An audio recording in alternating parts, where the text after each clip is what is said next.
আজকে পুঁটি মাছ খাইয়ে জমিদার বাবুকে রাজি করে ফেলবো আমার বিয়ের জন্য।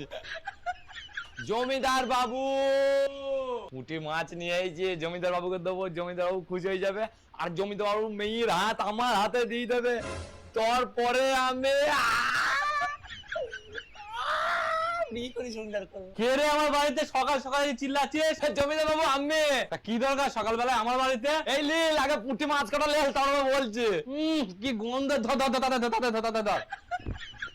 শোনেন জমিদার বাবু, আমার কিছু কথা আছে, আর জামাই মানুষ হিসাবে মাছ আনা তো আমার কর্তব্য, ওই জন্যই মাছ নিয়ে আইছি। কি কথা আছে?